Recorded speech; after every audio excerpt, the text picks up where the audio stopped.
Is the unnamed tavern named unnamed tavern? Is unnamed tavern named unnamed tavern, or is it a tavern that's not been named? There was for a long time, people thought that Mother Teresa was a saint when she wasn't. When the investigations did come out against her, it was found out like how horrible she was towards the people she was supposedly caring for. And the Like it fact that was the Vatican beatified that bitch shows just how morally bankrupt, in my opinion, the Vatican is. Well, that's savage Yeah. for Landon. And I think Screw I you, was quite Pope, young. and screw your beatification of that lady. I agree with this. You Yeah. stand condemned in my mind for your Mm. behavior. So, but Like- isn't the I same mean, as when it having comes been- I was to the quite Vatican, young when I that's saw like her the least of funeral it. on. Yeah, Yes. I was quite young when I saw her funeral on Indian national television. It was televised. It was an event in the country, and I think so. At that time, people were too naive to realize like at what level she was causing harm. I think so because she put up a front and everybody was happy just at that superficial presentation. Nobody went dived in. I think so. It was actually BBC reporters or some foreign reporters who actually investigated her and found out like she's full of shit. There was that, and then there was like a huge expose. Yeah, Gandhi was sus too. Written by Christopher Hitchens. He did a Yes. big old travel around and wrote a big thing because I think they made him responsible for writing like the counter argument, because when somebody is set up to like be recognized as a saint, there's a usually they get somebody to counter to be like, hey, can you make a counter argument as to why we shouldn't make this person a saint? And I believe Christopher Hitchens That's part wrote of that. that's part of the official canonization process for the Catholic Church. So it goes through a few steps. Yeah. There's an investigation. Yeah. And there's always going to be someone whose job it is to make the best case possible for no. Yeah. And then there's a few steps. So there's beatification, which says that basically it allows for local veneration of a particular person, but not church-wide veneration or memorialization in just church-wide liturgies. But it says like, oh, hey, if you're from the area, then okay, fine, you can venerate this person. And then there's canonization in the Catholic Church, which then says, okay, the whole Catholic Church now should recognize this person as, as a saint.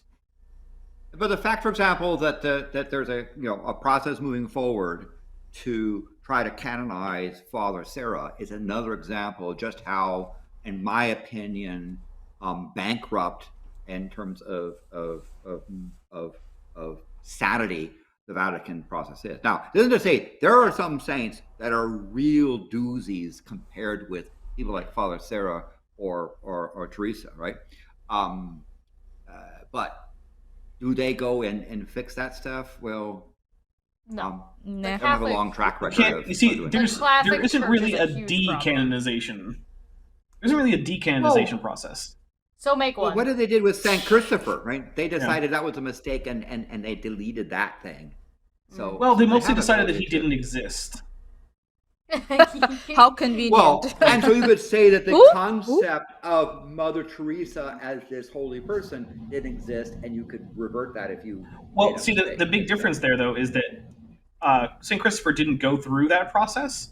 He was just a widely venerated, possibly not real character who was venerated before this process. Because the thing you got to remember is that this process is a relatively recent addition to the Catholic Church.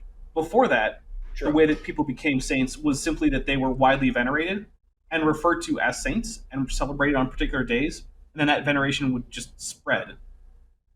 It was not the modern formal thing for most of the history of the Catholic Church. So that's one of the weird loopholes, is because one of the big things about the Catholic Church is like, well, when the church as a whole does something, that can't be wrong. But the church as a whole didn't really canonize St. Christopher. It was just a bunch of people in their various villages venerating some guy who apparently didn't exist. So that wasn't the church doing it, so we can change that. But after this big long process, now I'm not saying that this is a good thing about the Catholic Church. I'm just saying that this is one of the problems with the idea of reforming who gets to be and stay venerated as a saint in the Catholic Church. And as a non-Catholic, all I got to say is like, maybe y'all should have a better system, but like I also don't have any authority to go in and tell them what to do. Sure.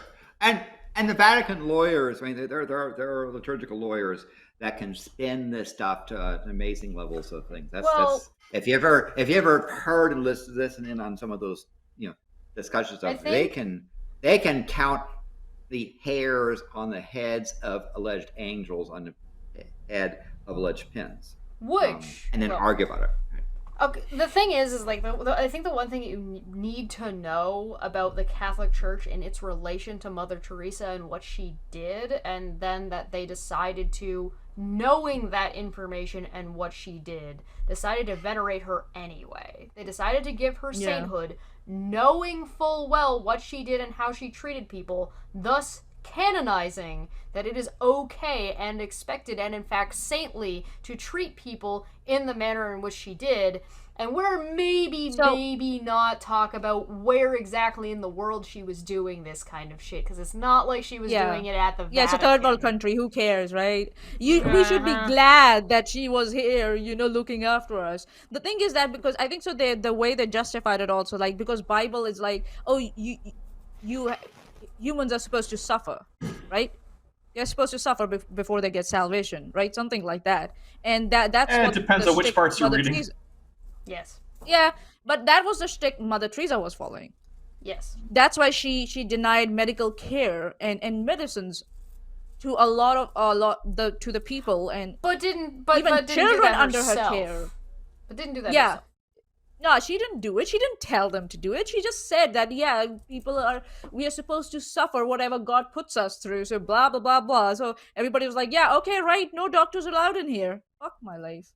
Like, so it took a decade of to come out of that fucking enchantment. Drinking to the death of awful people.